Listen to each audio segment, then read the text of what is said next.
Yes so good morning students. आज अपन start करेंगे journal entry, है ना। अपन ने कल पढ़ाई था, लास्ट टॉपिक तक अपन ने कंप्लीट करा था अकाउंटिंग इक्वेशन तक। अकाउंटिंग इक्वेशन तक का कोई भी डाउट अपना हो अभी तो आप लोगों में से पूछ लो एक बार, या आप कल की क्लास के अंदर अपन वो अकाउंटिंग इक्वेशन का डाउट क्लियर कर लेंगे। अभी आज जर्नल एंट्री स्टार्ट कर रहे हैं अपन। Chapter 7 journal entry. देखो now what is journal. Journal अपन ने पढ़ा था, जर्नल क्या होती है। Journal is a book of prime entry और a book of original entry in which all the business transactions are recorded date wise as per rules of debit and credit with precise description of each transaction called as narration. ये अपनी basic journal entry की journal book की definition होती है। Journal का मतलब होता क्या है, बेसिकली जर्नल एक बुक होती है जहां पे अपन फर्स्ट टाइम डेट वाइज हर एंट्री रिकॉर्ड करते हैं। उस एंट्री को रिकॉर्ड करने के लिए एक प्रॉपर फॉर्मेट होता है जर्नल का। वो जर्नल का प्रॉपर फॉर्मेट क्या होगा आपका,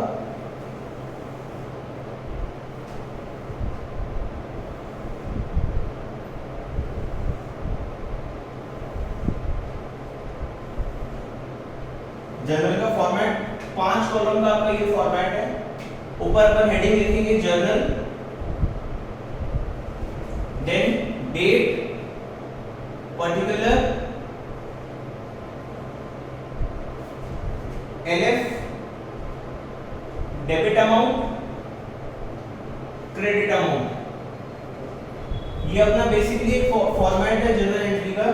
date, particular, LF, debit amount and credit amount. Now जो भी एंट्रीज अपन यहाँ पे रिकॉर्ड करेंगे वो डेट वाइज रिकॉर्ड होगी, क्रोनोलॉजिकल ऑर्डर में रिकॉर्ड होगी। जिस तरीके से वो एंट्रीज हो रही है उसी सीक्वेंस के अंदर वो एंट्रीज को अपन रिकॉर्ड करेंगे। फर्स्ट एंट्री फॉर से एग्जांपल मैंने कैपिटल इंट्रोड्यूस करी बिजनेस के अंदर, कैपिटल इंट्रोड्यूस करूंगा तो फर्स्ट एंट्री में रिकॉर्ड करूंगा। तो फर्स्ट एंट्री मैंने नोट डाउन करी, that is cash account debit to capital account. Amount आ गया फॉर से 2 लाख रुपीस।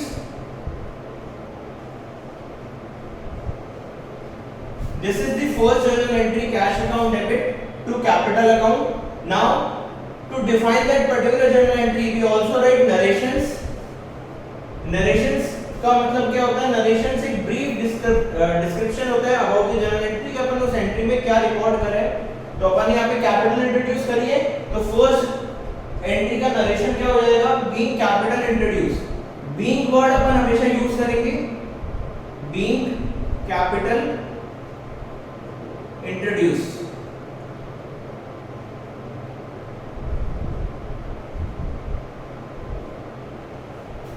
ये फर्स्ट एक जर्नल एंट्री पूरी यहाँ पे कंप्लीट होगी। नेक्स्ट एंट्री अपने को रिकॉर्ड करनी है, एक लाइन छोड़ के नेक्स्ट एंट्री अपन रिकॉर्ड करेंगे।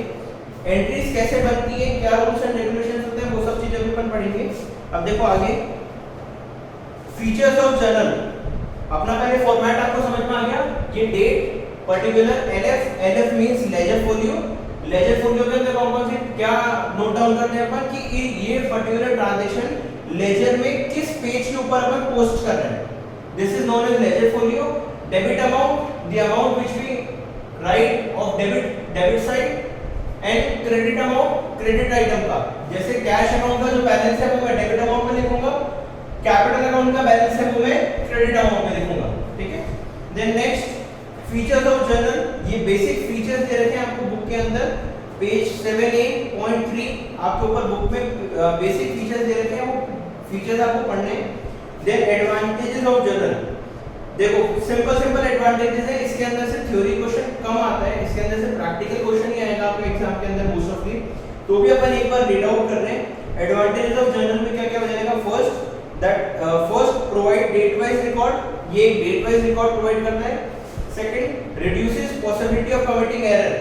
It reduces the possibility of committing error. कैसे, जब अपन डेबिट अमाउंट और क्रेडिट अमाउंट दोनों एक साथ नोट डाउन करते हैं तो एरर होने के चांसेस कम हो जाते हैं। Third provide complete detail of transaction. जो भी अपन ट्रांजैक्शन नोट डाउन कर रहे हैं उसकी कंप्लीट डिटेल अपने को प्रोवाइड करता है। Then facilitate ledger posting of transactions. इसी से अपन लेजर पोस्टिंग करते हैं तो ये लेजर बनाने के अंदर अपनी हेल्प करता है। Then next cross checking of ledger account. अपने को अगर लेजर को चेक भी करना है, क्रॉस चेक करना है, इसलिए क्रॉस चेक करने के लिए अपन लेजर फोलियो का कॉलम बनाते हैं कि क्रॉस चेक करने के अंदर अपने को हेल्प मिलती है। Then there are some limitations also. It is not suitable when volume of transaction is large. ये चीज अपन ने पढ़ी थी कि फर्स्ट जर्नल को अपन कौन सी बुक बोलते हैं? Book of original entry. Journal is known as book of original entry.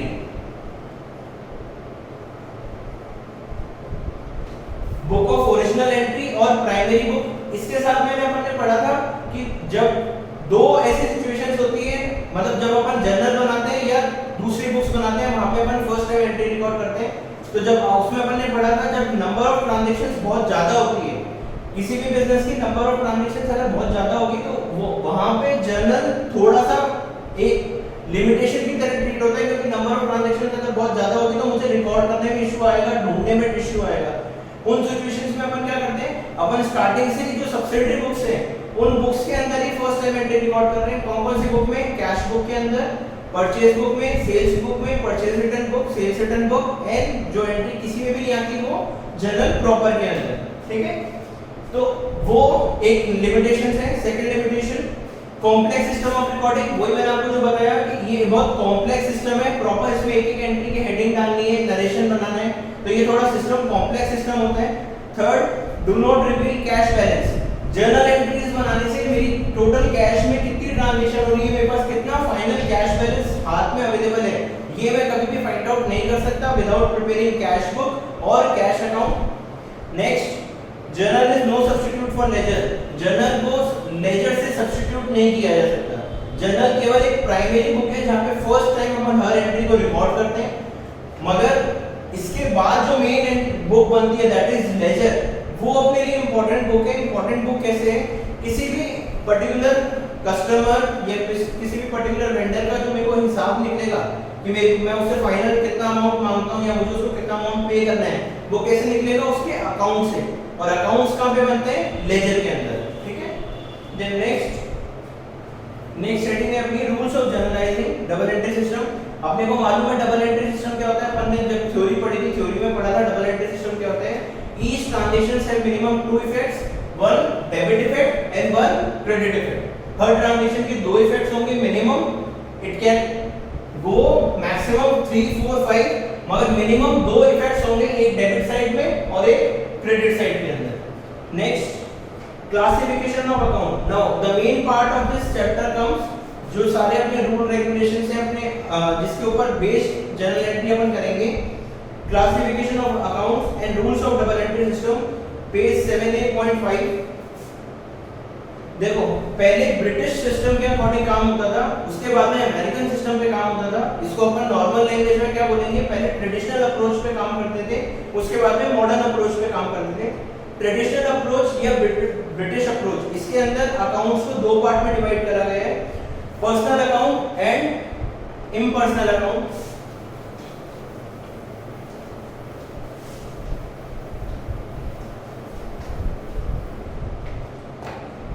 जो टोटल अपने अकाउंट्स हैं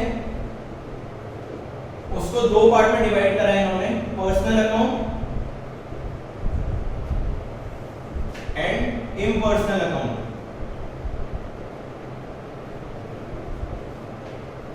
personal account and impersonal account.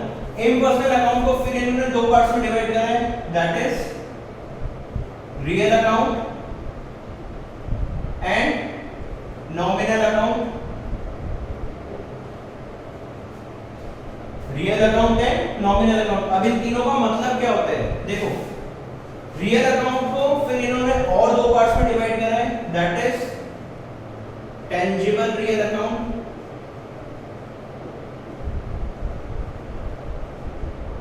Intangible real account.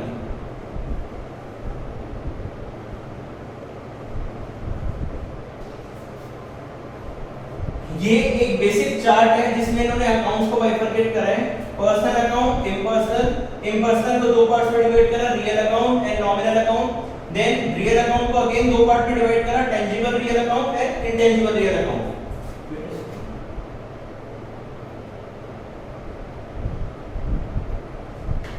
हाँ, देन अब देखो सबसे फर्स्ट अपन पढ़ेंगे पर्सनल अकाउंट।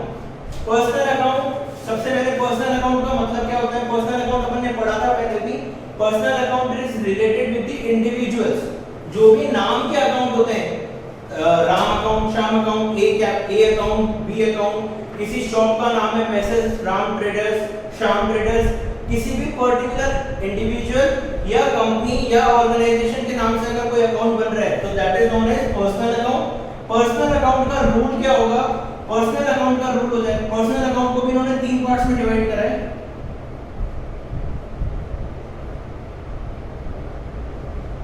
इंडिविजुअल अकाउंट या natural person account, artificial person account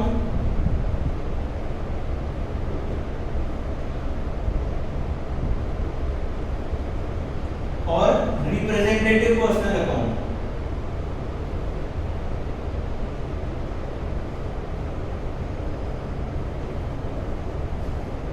ये 3 बाइफर्केशन करे इन्होंने बेसिकली पर्सनल अकाउंट के अंदर, नेचुरल पर्सन अकाउंट, एक artificial person account and representative personal account. अब इसमें क्या करा है? पर्सनल अकाउंट का सबसे पहले बेसिकली पर्सनल अकाउंट का क्या रूल होता है? पर्सनल अकाउंट का रूल मैंने आप लोगों को बताया।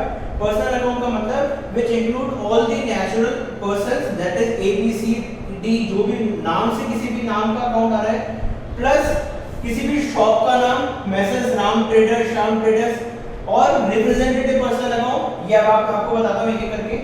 पर्सनल अकाउंट का जो रूल अपन अप्लाई करते हैं, that rule is debit the receiver, credit the giver. ये अपना first golden rule of accounting है।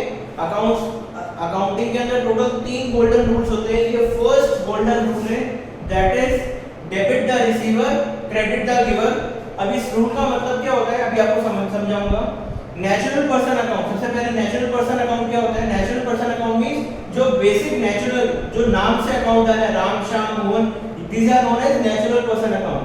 Then artificial person account, artificial person means जो शॉप का या किसी ऑर्गेनाइजेशन का नाम रिप्रेजेंट कर रहा हो, मैसेज राम ट्रेडर्स। अपन ऐसे लिखते हैं नाम, जैसे एग्जांपल लिख रहा हूं, क्या हुआ? कुछ बोला क्या आप लोगों ने?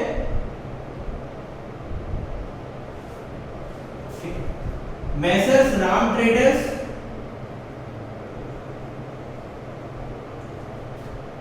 इस तरीके से these are known as natural artificial person account and representative person account. Now what do you mean by representative person account? Representative person account means, yes Arshit, कोई doubt? Sir, somebody is removing it again and again. Sorry? Sir, somebody is removing it again and again. बेटा आवाज समझ में नहीं आ रही आपकी, क्या बोल रहे हो? आप क्या बोल रहे हो? आवाज समझ में नहीं आ रही। Somebody is removing me from meeting. Removing you from meeting? Yes sir. अच्छा, ऐसा किसी के पास ऑप्शन होता नहीं है रिमूव करने का? मैं 1 मिनट आपको अटेंडिव बना देता हूँ।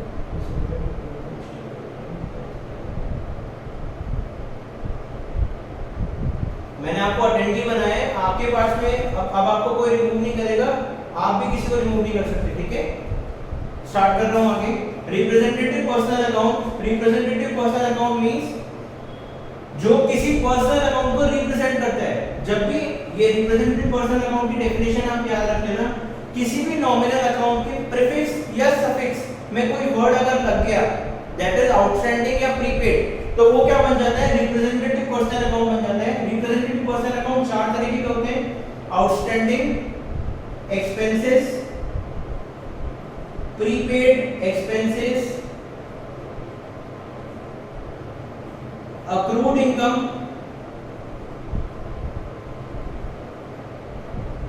and unearned income.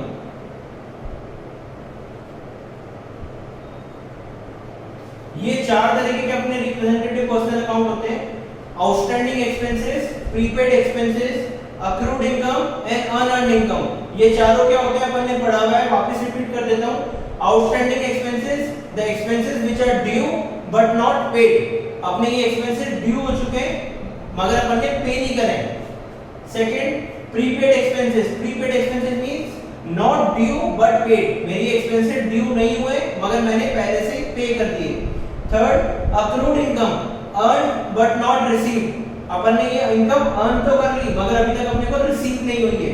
Next, unearned income. Unearned income means we have not earned but we have received in advance। तो ये अपनी इनकम अपन ने अर्न नहीं करी है मगर अपने को एडवांस में रिसीव हो गई। These four are representative personal account और representative personal account पे रूल क्या अप्लाई हो रहा है? Debit the receiver and credit the giver. ये आपका फर्स्ट पॉइंट कंप्लीट हो गया पूरा। Then next second point, real account.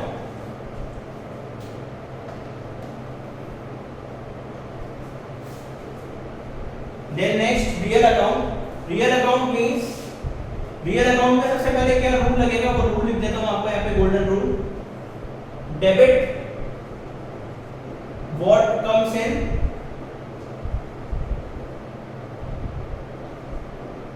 credit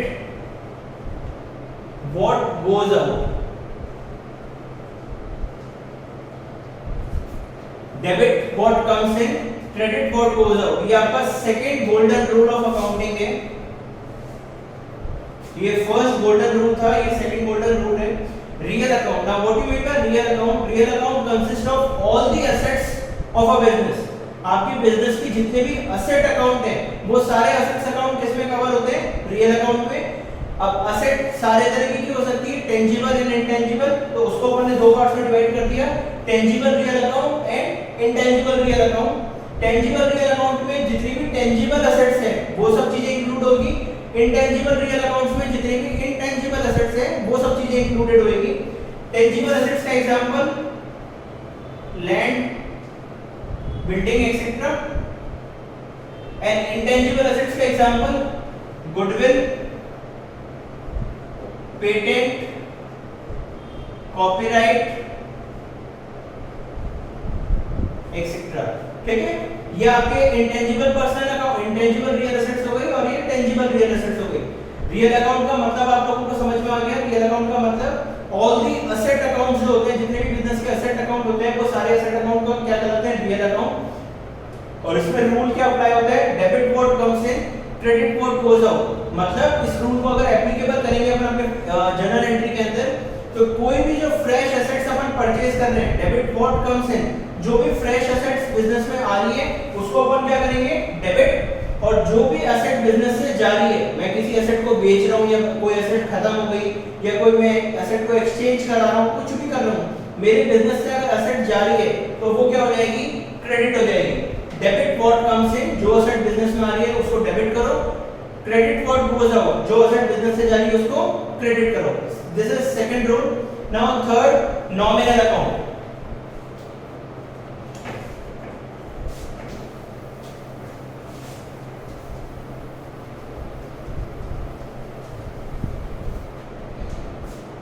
Now third is nominal account. Nominal account का सबसे पहले मैं आपको रूल लिख देता हूं। Debit all expenses and losses, credit all income and gains। ये आपका रूल है नॉमिनल अकाउंट का। Debit all expenses and losses, credit all income and gains. अब नॉमिनल अकाउंट क्या होता है? What do you mean by nominal account? Nominal account consist of all the income and expenses of the business. आपके business के जितने भी income account और expenses account होंगे वो सब चीजें किसके अंदर कवर होगी? नॉमिनल अकाउंट के अंदर। नॉमिनल अकाउंट का rule, debit all expenses and losses, credit all income and gains. इसको बुक्स ऑफ अकाउंट्स, इसको अपन अपनी जर्नल एंट्री में कैसे अप्लाई करेंगे? जो भी एक्सपेंसेस आप कर रहे हो, जैसे आपने रेंट पे करा, आपने इलेक्ट्रिसिटी चार्जेस पे करे, आपने सैलरी पे करी, जो भी एक्सपेंसेस आपके हो रहे हैं, जो भी आप एक्सपेंसेस कर रहे हो, वो सब आपके लिए क्या एक्सपेंसेस है या लॉसेस है? अगर आपको कोई लॉस हो रहा है तो हर एक्सपेंस और हर लॉस को आप क्या करोगे? डेबिट करोगे। जर्नल एंट्री के अंदर हर एक्सपेंसेस और हर लॉसेस को आप क्या करोगे, डेबिट करोगे। एंड सेकंड, क्रेडिट और इनकम एंड गेन, आपको बिजनेस के अंदर किसी भी तरीके की इनकम हो रही है या एक्सपेंस मतलब गेन हो रहा है। गेन का मतलब मैंने आप लोगों को बताया था, जैसे मैंने कोई असेट बेची, असेट बेचने के टाइम के ऊपर मेरी 10,000 की असेट थी, 10,000 की असेट मैंने 5 अभी डेप्रिसिएशन लगा के मेरी बुक्स में अब उसकी वैल्यू 4,000 रुपए चल रही है। मैं मार्केट में बेचने गया तो वो असेट 6,000 रुपए में बिक गई, तो 2,000 का मुझे क्या हो गया, गेन हो गया। तो वो गेन के अपन कहां रिकॉर्ड करेंगे, क्रेडिट साइड पे रिकॉर्ड करेंगे। तो क्रेडिट और इनकम एंड गेन्स, डेबिट और एक्सपेंसेस एंड लॉसेस, ये आपका बेसिकली पूरा जर्नल एंट्री के सारे रूल एंड रेगुलेशंस हैं। इन्हीं रूल एंड रेगुलेशंस के ऊपर आपकी पूरी जर्नल एंट्री डिपेंडेंट है। अब इसके आगे बढ़ेंगे अपन।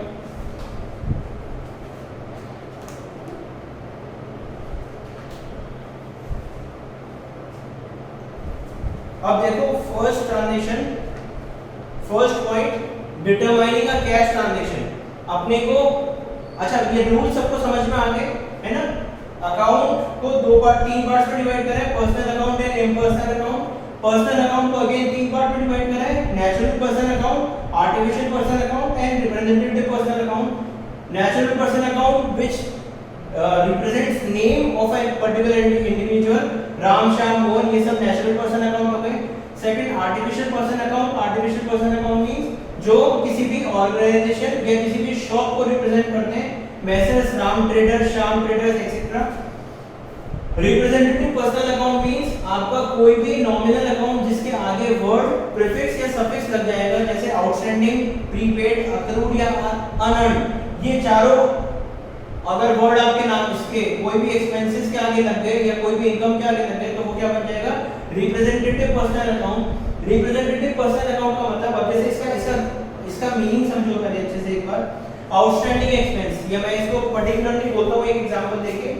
मान लो मैंने एक महीने मेरी जो बिल्डिंग है वो एक महीने के लिए यूज कर ली, एक महीने बाद मैंने अभी तक उसको रेंट पे नहीं करा मेरे लैंडलॉर्ड को, तो मेरा एक महीने का वो जो रेंट है वो क्या कहलाएगा, आउटस्टैंडिंग रेंट। अब ये जो आउटस्टैंडिंग रेंट के नाम की मेरी लायबिलिटी क्रिएट हुई है, ये लायबिलिटी मैं क्या कर रहा हूं, मैं किसको रिप्रेजेंट कर रहा हूं, मैं मेरे उस लैंडलॉर्ड को रिप्रेजेंट कर रहा हूं आउटस्टैंडिंग रेंट के नाम से।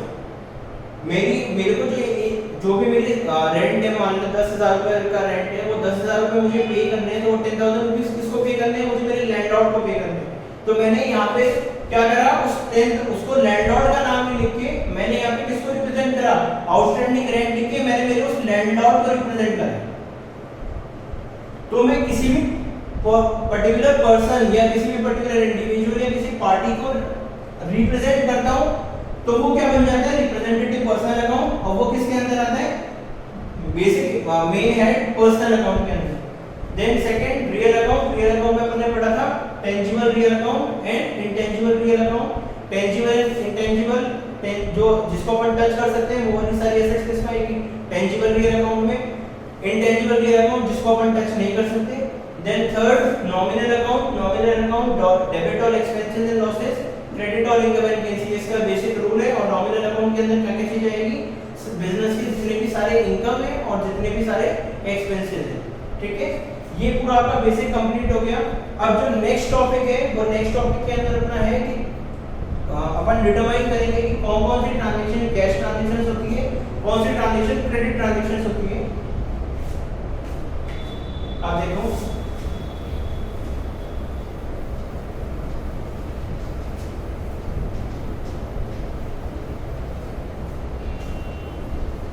कैश ट्रांजैक्शंस और क्रेडिट ट्रांजैक्शन, इसके कुछ बेसिक रूल्स होते हैं जो अपने को फॉलो करने पड़ते हैं। फर्स्ट, कैश ट्रांजैक्शन का rule, if a transaction is related to nominal account और a real account without mentioning personal account, it is a cash transaction. वापस समझना मैं क्या बोल रहा हूं, if a transaction is related to nominal account और real account without mentioning personal account, मेरी कोई भी ट्रांजैक्शन हो रही है जिसके अंदर केवल नॉमिनल अकाउंट यूज हो रहा है या रियल अकाउंट यूज हो रहा है without mentioning any personal account, तो वो ट्रांजैक्शन, सभी ट्रांजैक्शन वो क्या बन जाएगी, कैश ट्रांजैक्शन बन जाएगी। एग्जांपल, जैसे sold goods, purchase goods, rent paid, salary paid, आपका मशीनरी परचेज्ड,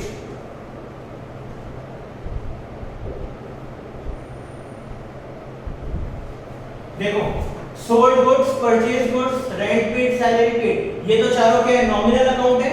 नॉमिनल अकाउंट का टर्म यूज हुई विदाउट एनी पर्सनल अकाउंट, तो ये चारों ट्रांजैक्शन ऑटोमेटिकली क्या बन गई, cash transaction. Machinery purchase, machinery sold, दोनों, कोई भी furniture purchase, furniture sold, building purchase, building sold, इस तरीके की कोई भी ट्रांजैक्शन है, ये रियल अकाउंट की ट्रांजैक्शन हो रही है without involving any personal account, तो अगेन ये ट्रांजैक्शन भी क्या बन जाएगी, cash transactions. Second, any transaction which include real account or nominal account with personal account also, that also and include the word cash. Any account, any transaction which include real account and nominal account and include word cash is also cash transaction. For example, sold goods for cash, purchased goods for cash, machinery purchased in cash। अगर किसी भी real account या nominal account की transaction के साथ में word cash भी include हो रहा है, तो वो भी ट्रांजैक्शन ऑटोमेटिकली सारी ट्रांजैक्शंस क्या बन जाएगी, कैश ट्रांजैक्शन बन जाएगी। Third,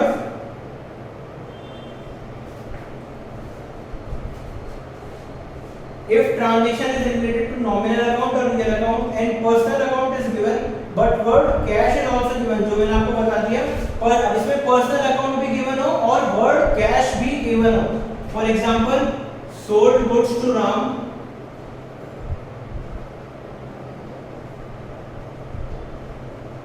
for cash ₹5,000। अब देखो इसमें क्या हुआ, goods सोल्ड गुड्स, ये तो क्या हो गया, नॉमिनल मतलब रियल नॉमिनल अकाउंट की ट्रांजैक्शन हो गई, राम का नाम आ गया, ये पर्सनल अकाउंट हो गया और वर्ड कैश भी आ गया। अगर वर्ड कैश भी आ जाता है तो ये ट्रांजैक्शन क्या बन जाएगी, ऑटोमेटिकली कैश ट्रांजैक्शन। तो कैश ट्रांजैक्शन अगर अपने को पता करनी है किसी भी बिजनेस में कैश ट्रांजैक्शन कौन सी है, तो तीन चीजें ध्यान रखनी है, या तो कोई नॉमिनल या रियल अकाउंट की ट्रांजैक्शन हो without any personal account, without any cash word, तो वो सारी ट्रांजैक्शन कैश ट्रांजैक्शन है। सेकंड, कोई भी रियल अकाउंट या नॉमिनल अकाउंट की ट्रांजैक्शन हो रही है विद वर्ड कैश, वो कैश ट्रांजैक्शन है। नॉमिनल अकाउंट या रियल अकाउंट की ट्रांजैक्शन हो रही है with personal account with cash, तो वो भी कैश ट्रांजैक्शन है। अब second point, credit transaction. Credit transaction, now what do mean by credit transaction, ऐसी ट्रांजैक्शन जो क्रेडिट्स पर हुई है, मतलब जहां पे कैश इन्वॉल्व नहीं हो रहा है। क्रेडिट ट्रांजैक्शन को रिकॉग्नाइज करने के लिए क्या करना है, कोई भी रियल अकाउंट या नॉमिनल अकाउंट की transaction with personal account without word cash, कोई भी नॉमिनल या रियल अकाउंट की transaction including personal account without the word cash is known as credit transaction। For example, मैंने मान लो sold goods, यही वाला ले रहा हूं मैं ऊपर, sold goods to Ram for ₹5,000। अब सेम ट्रांजैक्शन है, sold goods to Ram for cash ₹5,000, sold goods to Ram for ₹5,000। इसके अंदर देखो ये नॉमिनल अकाउंट आ गया, देन पर्सनल अकाउंट आ गया और फिर अमाउंट आ गया सीधा, कैश इंक्लूड नहीं करा। अगर कैश वर्ड इंक्लूड नहीं करा तो ये ट्रांजैक्शन कौन सी ट्रांजैक्शन बन जाएगी, क्रेडिट ट्रांजैक्शन बन जाएगी। तो कोई भी रियल अकाउंट या नॉमिनल अकाउंट की transaction which include personal account and without the word cash is known as credit transaction. ठीक है, then next, meaning of goods. Meaning of goods से अपन कल स्टार्ट करेंगे, या मीनिंग ऑफ गुड्स करा देता हूं आपको। मीनिंग ऑफ गुड्स, गुड्स का मतलब अपने अकाउंटिंग में 5 डिफरेंट तरीके से मतलब लिया जाता है, ट्रीट किया जाता है। अगर मैं गुड्स परचेज कर रहा हूं तो उसको क्या लिखूंगा, परचेज अकाउंट से डिनोट करूंगा। अगर मैं गुड्स को परचेज कर रहा हूं कर रहा हूं तो किस अकाउंट से डिनोट करूंगा? परचेज अकाउंट के नाम से डिनोट करूंगा उसको। अगर मैं गुड्स बेच रहा हूं तो कौन से नाम से डिनोट करूंगा? Sales account. परचेज अकाउंट जब मैं गुड्स खरीद रहा हूं तो किससे डिनोट करूंगा? परचेज अकाउंट के नाम से। अगर मैं गुड्स बेच रहा हूं तो किसके नाम से? सेल्स अकाउंट के नाम से। अगर बेचा हुआ कोई सामान वापस रिटर्न हो गया तो सेल्स रिटर्न अकाउंट।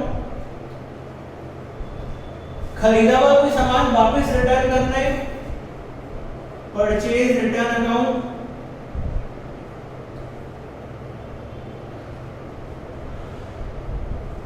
और जो गुड्स पूरे साल अपने पास पड़ा रहा और at the end of the year अपना बिकने से रह गया, नहीं बिक पाया, तो that is known as normal goods. Goods का मतलब जो सामान अपने स्टॉक में अवेलेबल है तो उसको अपन क्या बोलेंगे? स्टॉक। स्टॉक मैंने आपको बताया था दो तरीके का होता है, ओपनिंग स्टॉक और क्लोजिंग स्टॉक। ओपनिंग स्टॉक जो साल की स्टार्टिंग के अंदर अपने पास में स्टॉक अवेलेबल होता है, क्लोजिंग स्टॉक जो eight the end of the year अपने पास में अवेलेबल होते हैं। तो गुड्स जो वर्ड है गुड्स, इसको अपने अकाउंट्स में 5 पॉइंट में डिवाइड करा है। Purchase account, sales account, sales return account, purchase return account and last good stock. Stock को दो पार्ट में डिवाइड करा है, opening stock and closing stock. आज की क्लास अपन यहीं तक एंड कर रहे हैं। मैं एक बार रिकॉर्डिंग पॉज कर आ जाता हूँ।